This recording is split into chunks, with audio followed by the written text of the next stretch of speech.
for both of you. Tell me how you got started in films, because you both have amazing, like, long lists of credits in so many different departments. Well, Go ahead. how much time do you have?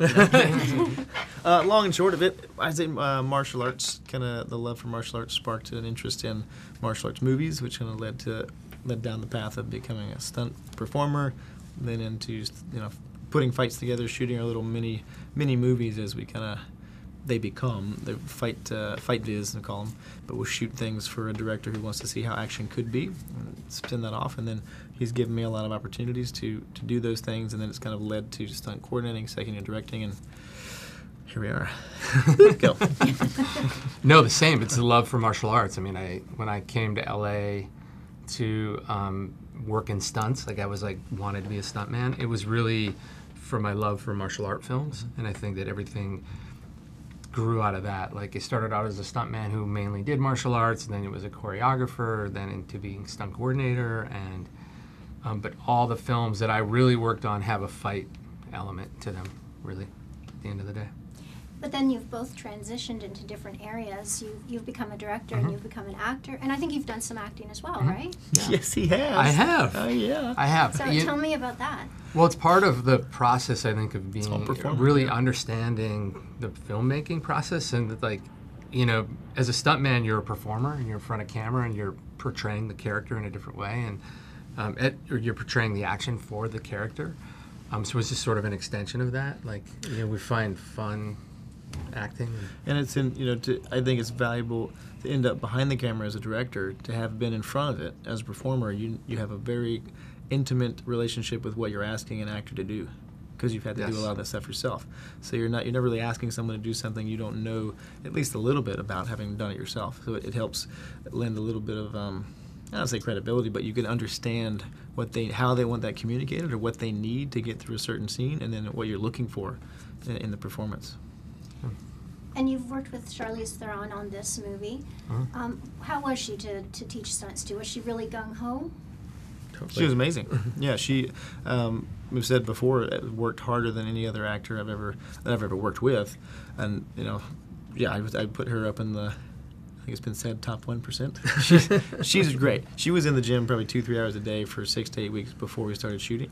She just committed 100% to the process, and in here we were training her as we do most actors that come through 8711, all basically like a stunt performer. You want to give them a basic in martial arts and stunt work, so they can understand the principles of movement, of fighting, and choreography, and so they have the ability on set to make changes, because a lot of the creative moments come out of spontaneous decisions related to the environment, or like someone has an idea about a character that you didn't think of before, and so you have to be able to adapt to that. And so with a kind of broad foundation, you can draw from all the drills and things that you practiced in here and apply those to set and be able to change with the flow of the filming. As a director or as a stunt coordinator, have you ever had to say, no, that's too dangerous to an actor? Yeah, Definitely. yeah. I mean, to Charlize, Yeah.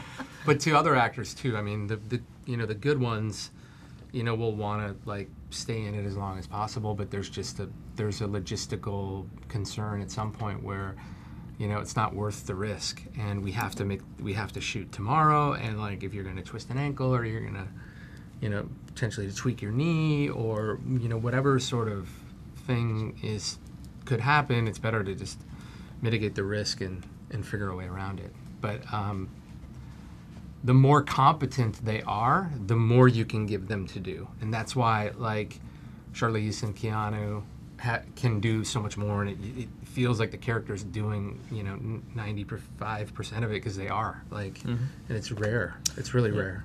Yeah, I think audiences appreciate that, too. It's like you get really invested in that, and you're not hiding stuff with quick cuts or really tight, shaky camera. You're watching the actor, who is that character, perform these pretty amazing feats of physicality, and it just keeps you on story much more efficiently. What stunt specifically was it that you wanted to do that was too difficult or too risky? The stairwell sequence, there were bits where she wanted to try certain things. She's like, I'll try it, and she probably could have done it, Yeah. once. Oh. But there's sometimes some of those takes, because it wasn't just one thing. Like, and maybe if we shot it differently, we could have let her try it, because you can hide pads, or you can do it with one take and get it in one take. There were times we did 21 takes or more of these longer sequences, and so it's mostly the accumulation of damage that would add up, and there's no reason to do it. Not when you have a great stunt double that we had on that show. Yeah, Money Again was like when you'd shoot her. I mean, there's times I challenge people to see when there was a double used and when she was used, because it's hard to tell the difference. Mm-hmm. I just have time for one quick question. What's Go. next for both of you? Because I know you both have a lot of projects on the go. Is there anything you can tell me about? I'm currently in post on Deadpool 2, so cutting that together and excited, and it comes out in the summer. Yeah, we're currently filming Avengers 4 as an untitled, but we're in Atlanta, Georgia, in the middle of filming for the next another couple months, and still doing that. Wow, incredible. Thank you so much for talking to me today. Thank you very much as well.